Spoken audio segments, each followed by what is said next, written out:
Hey, Alex, thanks for having us. Hi, everyone. So nice to be here in person.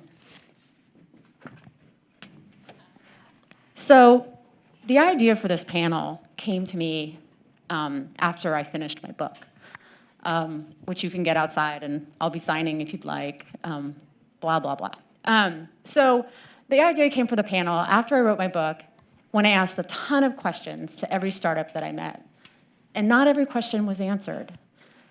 I included that in my book thinking that it will illustrate that there's a long road ahead to getting transparency in our food system. I thought we had gotten there, farm to table, slow food, Michael Pollan's book, Dan Barber. I thought, people were getting to know more about their food, but instead, things were clouding over. And then, right before this conference, I went to Amazon to read a few of my book reviews, which no one should do. And most of the reviews are pretty good. They're like 4 and 5 stars, but there was one that was 2 stars.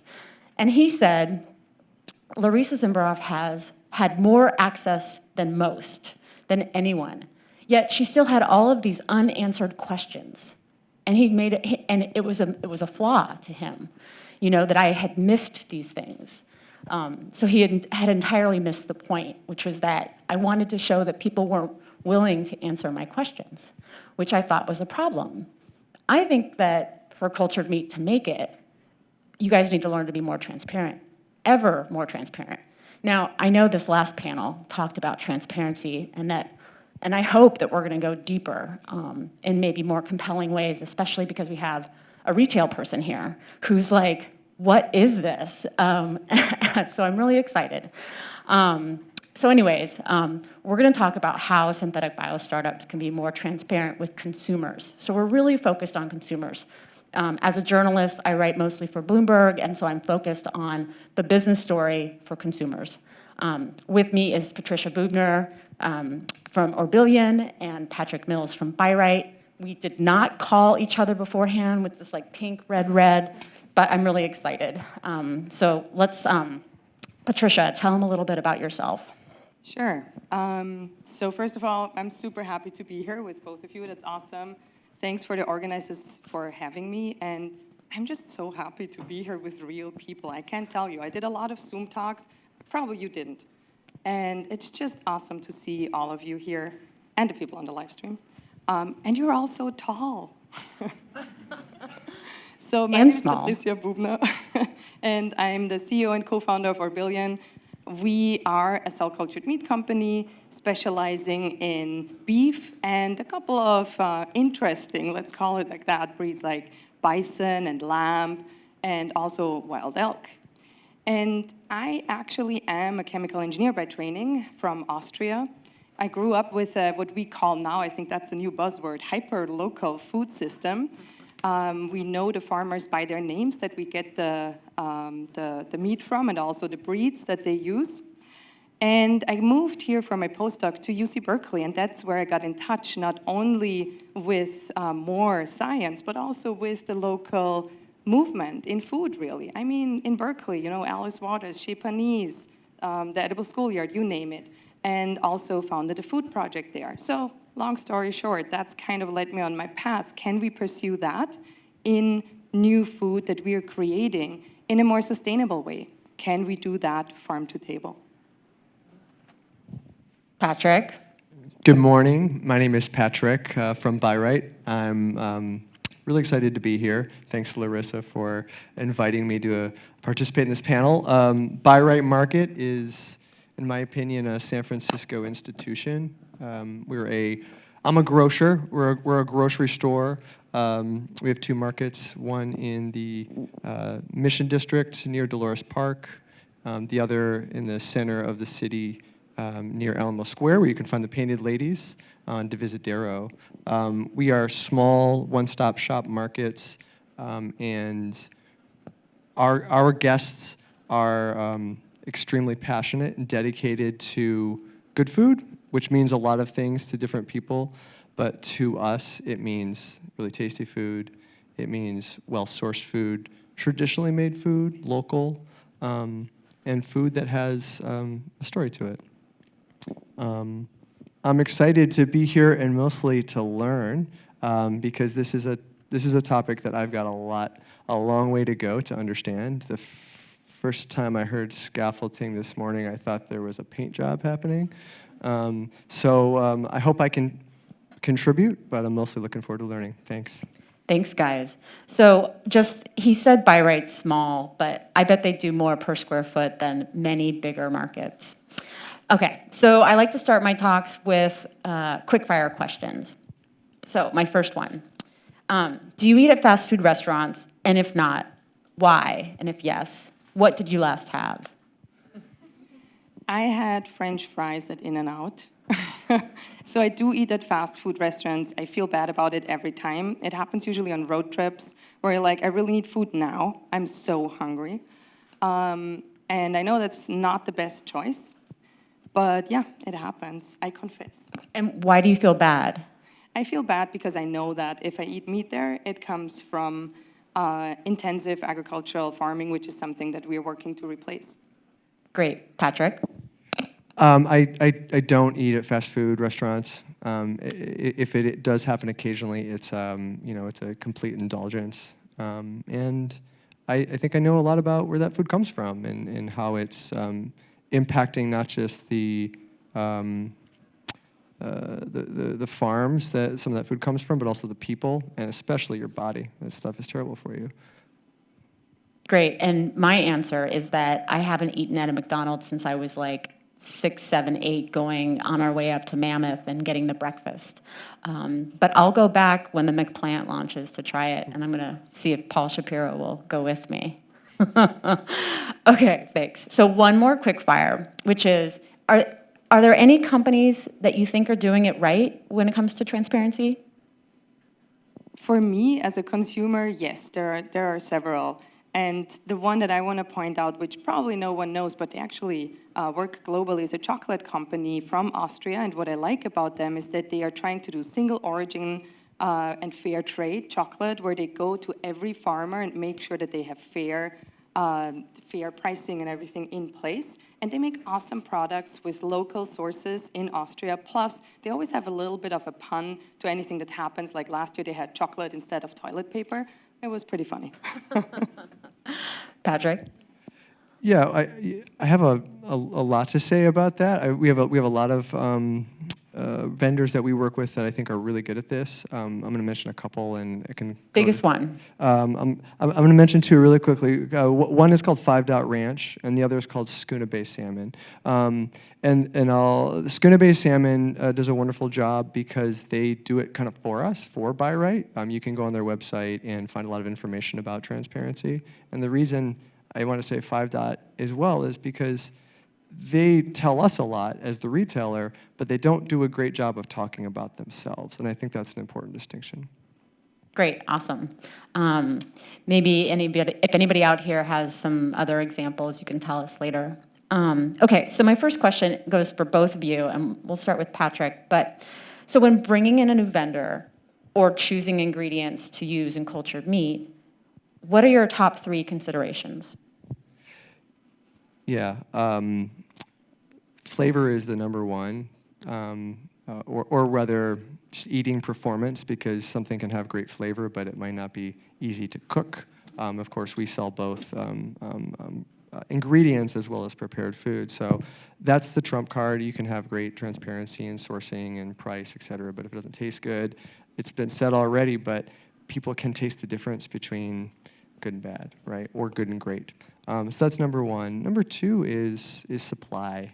And this can be the transparency of supply, how it gets to Bi-Rite, but it can also be the consistency of supply, knowing that if we're going to put the time and effort into launching a new product, that we can be confident that it's going to be available to us and then available to a consumer.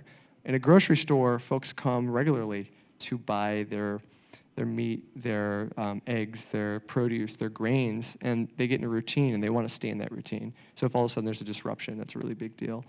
And then the third thing for us is support, is being able to talk to our guests, sell it to them, and not have to do it all on our own, so that there's support behind the product, whether that's dollars or someone coming in and demoing, or providing our staff training, or like I said in the example of Schooner Bay, a great website.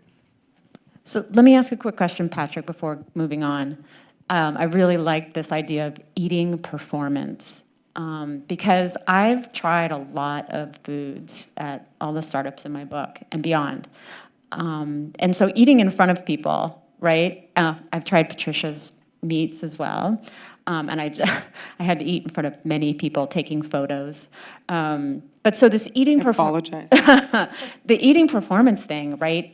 It's like the tug, the texture, like the bite, like the thickness. Like if you got steaks that were like thin and thick and like kept on changing. I mean, that's also putting another layer of expectation on something like cultured proteins, meat and seafood, that like I haven't yet tried cultured meat where I got a significant amount. So eating performance is still not there. I haven't seen it yet. And so, like, when you bring things in and you're tasting them, how are you talking about this eating performance? Yeah, well, it's pretty common to have a product that checks all the boxes except for that kind of most important one, which is how it performs, how it eats. And so unfortunately, a lot of times we're going back to that producer and saying it just doesn't live up. And I think the meat industry or the fish industry is a great example. Grass-fed beef is great for you compared to industrial beef, but a lot of it doesn't taste that good. A lot of it doesn't cook that well. You know, if you cook a grass-fed steak, as many of you may know, it can dry out really quickly. And so it's one of the things I keep thinking about when I'm hearing about these. What breeds are we talking about that we're using? I don't know the language, the cell media or whatever, the scaffolding. What breeds are we using? Because I'd love to give you some input on the right breeds to use. So we're going to produce meat that actually tastes good. Okay, that's awesome. You guys, Patrick's available. So Patricia, when you're looking at your ingredients, I have to admit I'm a little scared because the Merck guy said that, cultured meat's going to transition to feed grade plus. Now, that doesn't make me feel very good. Now, I know these are nutrients that goes into cells, and the cells are what grow and that potentially I eat, and the nutrients are no longer really there. But it takes our food system to an area that it hasn't been in. So, Patricia, as you think about ingredients, what are you looking for? Let me ask you a question. When you eat meat and you hear that pig, for example, was fed feed-grade nutrients, how does that make you feel? Just as bad. I tell everybody, I eat meat infrequently, but I still do eat some animal products. But I tell people to spend as much money as they can if they're going to eat meat, and eat it less often. So what would you be comfortable with to knowing that your meat from an animal what that animal would have eaten? What would make you comfortable as a consumer? Either grazing on the land or food scraps, chickens eating food scraps plus other sort of, feed. Again, I don't eat it very often. So anyone that knows me knows I have a horse. Last time I checked her hay, I found a mylar balloon in there. So land is not the same as land. There are cows that are grazing next to I-5. You want to eat that meat? That's a good point. So, and you're right, by the way, I'm really impressed with how much you know already that, we feed the cells, feed grade media or above. And as the Merck guy, Tim, thanks for doing us a service here, said, this is controlled, this is standardized, this is, regulated. We know a lot about it. We know a lot more about what these cells eat than what we know what our animals that we eat. So I feel pretty good about that, I have to say. And I think we touch upon a really important point, like how, for us, putting these things in, making sure they're traceable, making sure that we know where they come from. Ideally, of course, if that producer is mission aligned in the future, that would be awesome. Right now, I don't have any reservations about the way we get our materials from. Mind you, I'm a chemist, and I'm very happy to put pure glucose into my coffee or wherever, because that's the purest sugar you can get, if you can get that, right? So, yeah, I hope that answers some of your questions. But may I ask a question? What about when you scale? Well, that's the same thing. You just get, that's actually a point that Patrick made that's really important, to get the supply of these ingredients that we need to have a supplier that can offer us this stable supply chain as we scale up to 100,000 liter bioreactors. That was a joke, of course. And really go to scale and have somebody that can provide that in the amount and with that traceability that we needed. But again, these are supply chains that exist and that are very well monitored. So I personally don't have any concerns there. I have one question to Patrick, actually. I was very fascinated by what you said about how the eating performance. It just, as a scientist, I have to ask you, how do you measure that? How do you quantify that? And what data do you give your farmer back and tell him, you know, if you did this, then it would be better? Well, I'm going to be talking about eating performance for a while. I just thought about that a couple minutes ago. Well, a lot of it is about cooking, and if you think about the performance in a frying pan and the water content, the fat content, and being able to reliably do that over and over again. I mean, I cook eggs every single morning for my 2 daughters, and I can sort of turn on the heat and know how long the frying pan has been heating up, crack a few eggs, put them on there because I use the same brand of eggs, and I know exactly, you know, how long to stir them and before I put them on the plate. And I think eating performance is about consistency, and then it's about the texture that brings pleasure. So it could be crunch, it could be an unctuous mouthfeel, but it should ultimately taste and have texture like it's supposed to. So what you would expect from a steak or from chicken or something like that. And then there's that finish. And I think this is one of the big things that a consumer can taste if they stop and think about it. When you taste like a grain finished a cow versus a grass finished cow, is the finish. And the finish is cleaner. So those are just a couple of things off the top of my head. And so if I would tell you I could give you the same performance over and over again all the time with a very traceable product, would you feature Orbilion's meats? Well, I would not do that until I tasted it, because I think what I gotta invite you now. Yeah, well, I can't. Well, will you come on down and we'll taste it at Bi-Rite? Awesome. But I think if we really can reproduce it, we would definitely see people adopt it. But I think there's going to be a high degree of skepticism. This isn't a question I gave you, but like, is there a day when we can have like a QR code be on my package of meat, cultured meat, that is going to tell me everything I want to know? Are you willing to do something like that? So that would go back to the question, what is it that people want to know, right? What is it that you want to know versus other people want to know about the food? There is what we're doing is difficult.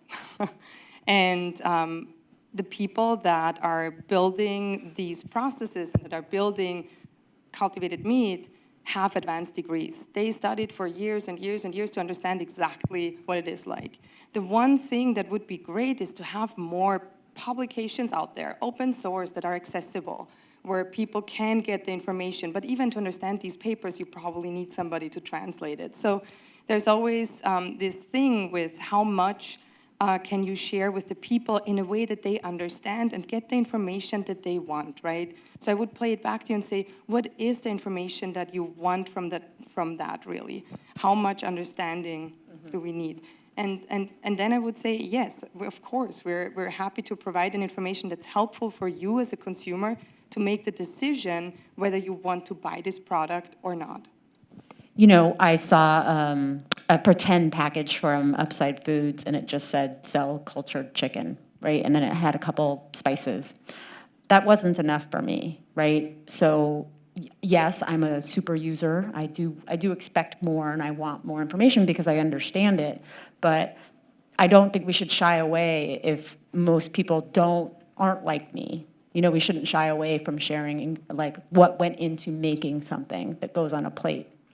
So it's just like our cultured meat and seafood makers interested in and open to sharing more of the story in how it was made. I mean, I can talk about the other 40 other companies here, but I'm pretty sure that there's an absolute willingness to interact in that with the consumer, right? Again, this thing is provide information that's useful. And a lot of the criticism, I think, that comes now is like, oh, tell us how you make it, is when we're like, well, we really don't have a process at scale yet because there is none, so we just can't tell you how I make it, but we're just building this. Once we're done, we'll tell you. That's a lot of that. Okay, I can go with that. So I want to flip to something that Patrick brought up, but Patricia, this is to you, which is the story of the cell's origins, right? So once you get that biopsy from the animal, and then you are creating your cell lines, you don't keep going back to that animal, but does that animal live on with your company? And like, how do you convey story when it comes to like the farmer that you started with, and how, like, in 2 years, is that story still with you?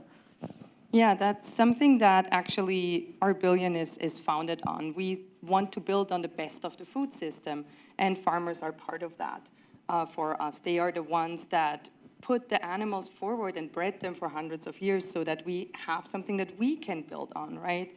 So yes, I think when you were at our tasting, the one thing that I found so mind-blowing is just talking to people and ask them, so how is it to know that you just ate meat from an animal that's still alive? And it was a very, very emotional thing that even I was surprised about, that it was that emotional. We even talked to people that have worked with meat for years and then said, oh, wow, this animal is in fact still alive. That is a mind-blowing just opportunity for all of us to be able to do that and finally don't have to feel ashamed that we're killing animals to eat them, right? So I think, yes, this story is important, the story will be important, and we must not forget the people that are generous enough to work with this industry. And for us, these people are friends and are people that we work fairly with, and we want to make sure to put a label forward where we say we are fair to farmers, and we have this story, and we're willing to tell this story. So would that farmer get like royalties or something? You know, that's at the discretion of us and the farmers. But we definitely sit on the table and make sure that they are involved and they know what we are doing and that they get this fairness extended to them. Because it's always a dialogue, it's right. What we think is fair, a good advisor of mine told me, we're all demanding things that we don't deserve.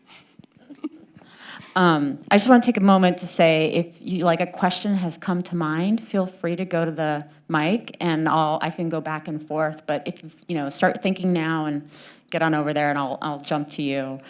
Patrick, what kind of questions do you get from customers? And although I notice you call them guests, and I'd like to know, like, right, there's the story, right, the romantic notion of where something came from, and then also the things that I want to know, which is what went into this.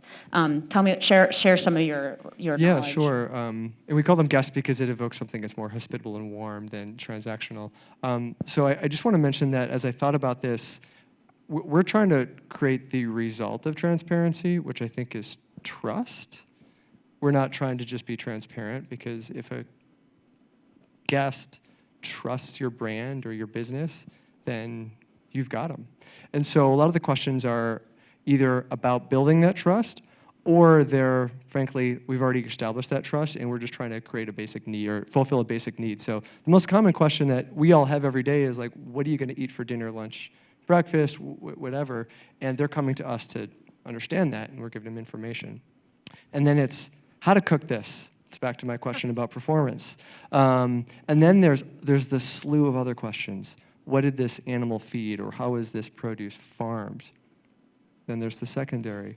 Who was it that farmed this? Are they documented? Are they undocumented? How are they treated? Do they have basic rights? And then there's the tertiary. Who owns the company that I'm buying from? And that's an important one I think I want to stress, because some of the names I'm seeing in the slides today would make my guests run for the hills. They don't trust some of these companies, and sorry to say that, but that's the reality of it. So if you're going to build a company that's creating something brand new and you need investment, think about who you're getting that money from, because that is part of creating trust with the consumer. Yeah, I thought that was a really great point that Patrick made, and I'm just going to say it one more time. So if Tyson or Purdue or JBS are investors in your company, Ingredion, ADM, like these companies all have sort of, other sides to them and that some people will be looking at. And I know Bi-Rite is not the Safeways or the Krogers or the Whole Foods, but they have the shoppers that are going to be like initially interested. They've got the gourmet shoppers, like the foodies. Patrick's guest is someone to think about. Or Larissa, if I could just say, if you're one of those big companies that you mentioned, this is your opportunity to change your image too. Yeah. So let's grab a question from the audience. It doesn't. Try again. Now? Yes. Cool. Hi, I'm Anne-Sophie. I'm the founder of Micromeat, and my question is around this discussion of processed foods. People are now concerned about all the meat alternatives, that they're highly processed, which is kind of thing that you want to avoid. And like a steak or any animal meat would count as unprocessed, while I think a lot of people think of these bioprocesses that we are building for cultivated meat are kind of processed foods. I don't know, I just would like to hear your thoughts around that topic, especially the not cultivated meat people. Yeah.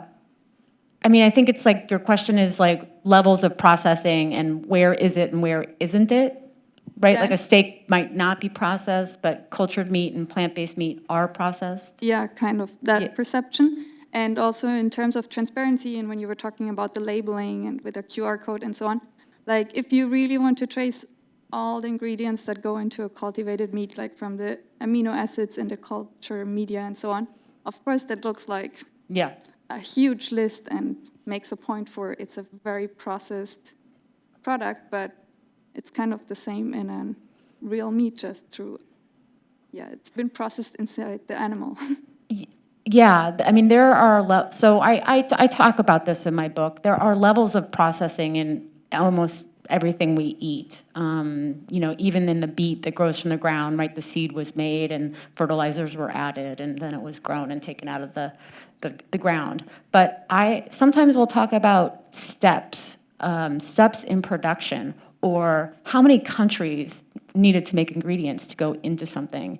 And to me, that's something important to think about. The American diet is full of industrialized processed foods that have many hands involved in each component, and that we're not in a great place with our diet. And so to think that continuing it on just by changing the source, right, animal versus no animal, isn't like the panacea we think it is. So I'm going to leave that question there because it's a little complicated and we only have 11 minutes left, unless one of you guys wants to jump in. If I could just mention, I think a lot of the consumers that we work with, they understand the difference between bad processed and just processed. Cheese is processed, salami is processed, wine is processed. You can go deep on what actually is in wine and it would gross you out. But I'd bring it back to the trust factor. If you're processing it and those processes are for a good reason, whether it's safe preservation or flavor or whatever it is, then I think the consumer is going to accept it. So I'm going to piggyback on that because one of the questions I asked Patrick to consider is Bi-Rite is now carrying plant-based meats and plant-based cheeses. And tell me what goes into just selecting those, because I know that the sales are growing for you, but you only have a subsection of what's actually available on the market.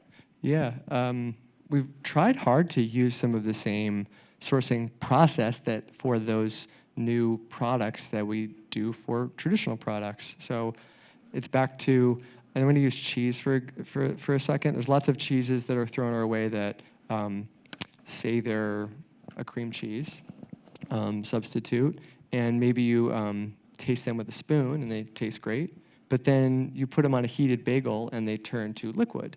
And so it's right back to, does it perform the way it's supposed to Is it like the thing it's trying to replicate? Is that the mouthfeel?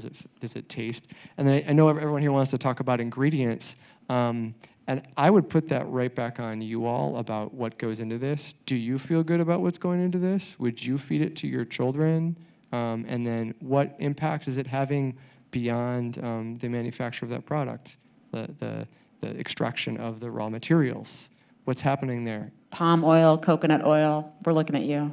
That's exactly right. Yep. So you all in this room know those things better than I do right now and better than the consumer. So we can build it right. And that's going to make this, I believe, like you all, that we need to feed the world through changing things. I think it's probably more than just cultured meat. It's probably plant-based meat. It's probably going back to traditionally made good meat that we eat less often is more expensive. But if we do the cultured meat right, I think it'd be a big part of the future.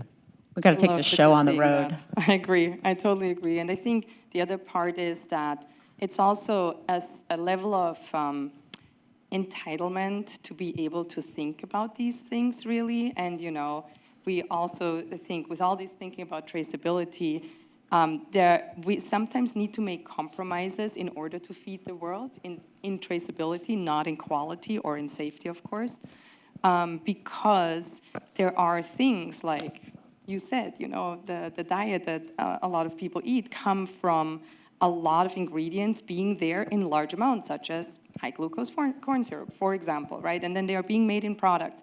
And in order to meet the price point that some consumers want, this is what you get. So you get what you pay for. And I think by seeing where this discussion goes, this is just very, very complex, and we need to be careful how we're doing that, which knobs we're turning, because the food system is complex. And also because there's a lot about our nutrition that we do not understand.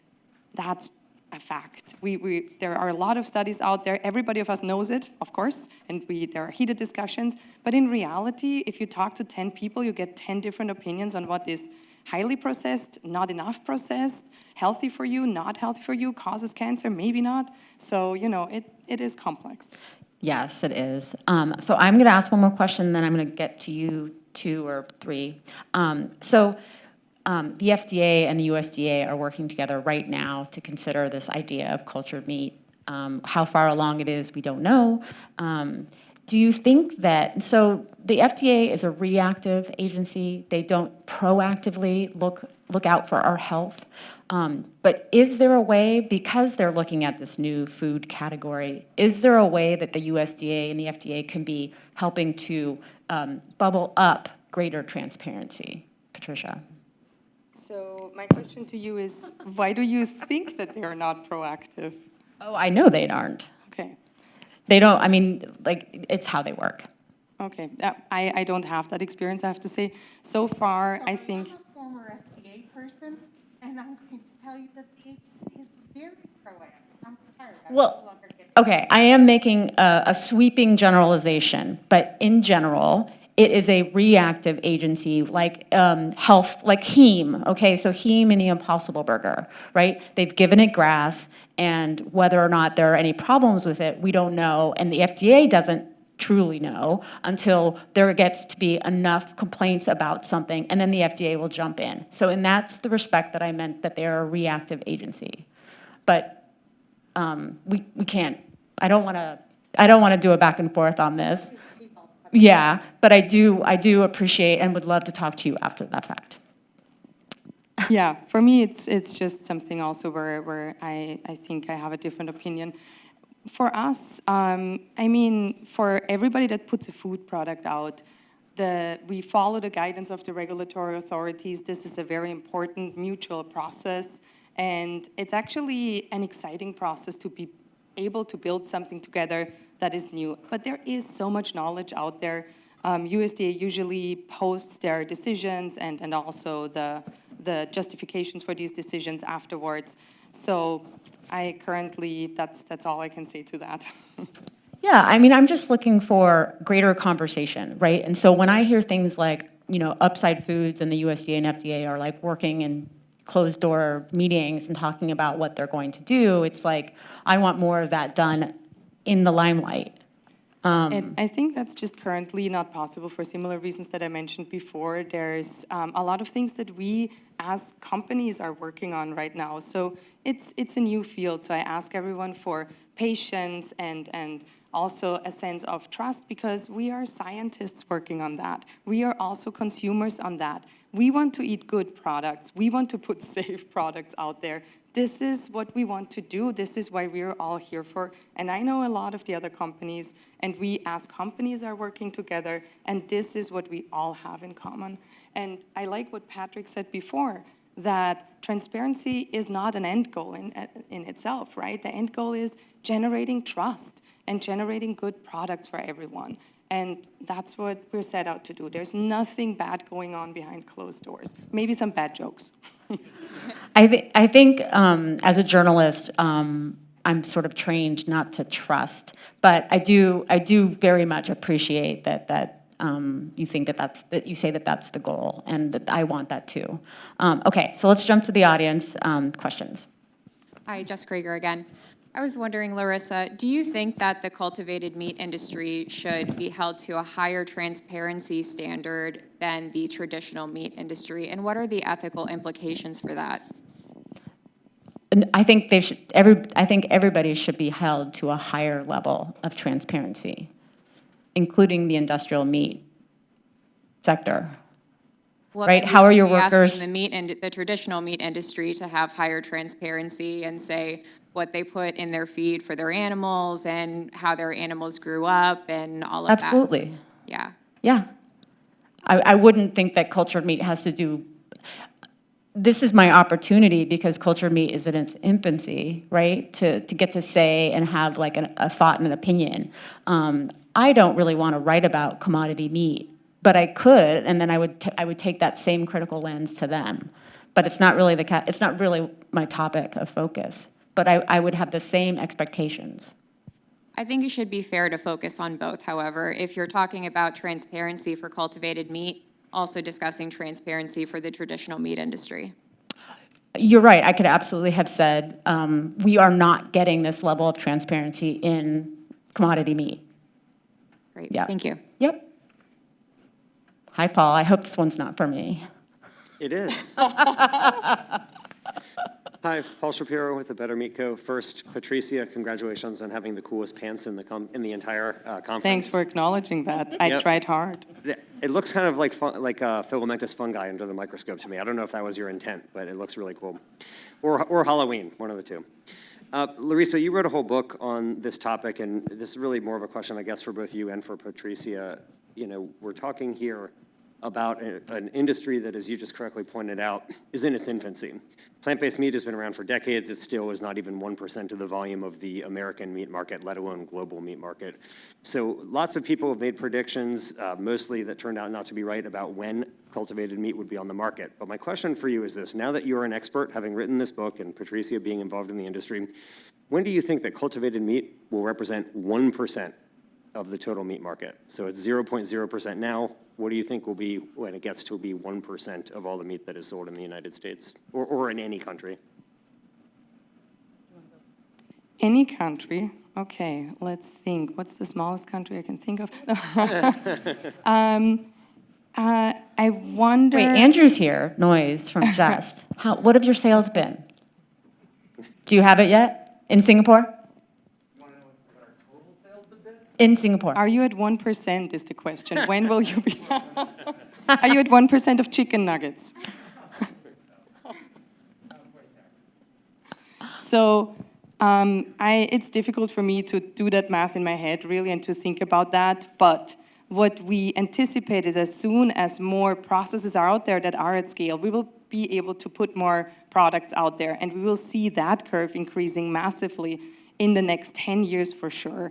And if will be one country that will have 1% of their sales, not sure if it will go that way. The way I look at it is that there hopefully will be more and more countries that will give regulatory approval to these types of products, and then we start penetrating more and more markets there.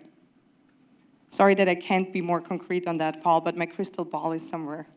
And I just might point back to the Merck guy who said it would take 18 months to transition the feed, the nutrients. And so if like Patricia said, scaling is not where anybody is yet, right? You're still like, I know Upside is opening up their facility soon, but if there's a facility without the nutrients, the supply chain that can support that, I think we're at least 5 to 7 years from that 1% number. But I think maybe there's more success in smaller countries like Singapore. Thank you. Hi guys, really great panel. My name is Jules Madigan with the All Protein Project at Davis, UC Davis. I think the conversation about transparency has really revolved around, how do we communicate science and really what do we communicate? So I think my question is how are your company's organizational structure really going to address these needs for consumer acceptance and transparency? And I ask this primarily so I can go back to all our students at Davis who are interested in scientific communication and say, like, what jobs to look out for, what career pathways, how do you get involved in figuring out how to translate this novel technical science into something that's digestible for the general public? Oh, that's a great question. We definitely generally need more people that come into this field, more scientists that are willing, not only in science communication, but really in all parts. And I think science communication has been, in the past decade, a very important field, and especially for this field, I think, as you can see, it is very important to address consumer questions, and it's going to be at the intersection of food and science. So having a record in both of these fields and a passion for it will be important. And the organizational structure at Orbillion, for example, we already have somebody that builds up, that heads our brand and strategy and communications. So doing that early on is very important to understand on how can we communicate effectively, meaning how can we get that message across, how can we generate trust, and maybe I'll ask you for some advice there, Patrick. That will be important. So really be in touch with what it means, what the future of food will be like, what the future, or what the food industry is like right now, knowing also how FDA and USDA operates in order to understand these organizations better and their roles, as we can see, is, I think, going to be very, very important. We need to wrap it up, but I will, to Jess's point, an extruder has been used for decades in our food system, and most people don't know what that is, or what it looks like, or how it operates. And we didn't think that people had to be taught what an extruder is. So it is interesting that I think it's just that we've all become more interested in our food, that we have higher expectations today. Anyways, I really enjoyed talking about this with Patricia and Patrick. I don't know if most of you may or may not want me to sign the book, but I'll be outside later in the afternoon break. I'll be out in the main area with the books if you're interested. And I look forward to chatting with you off the stage. Thank you. Thank you. This was fun.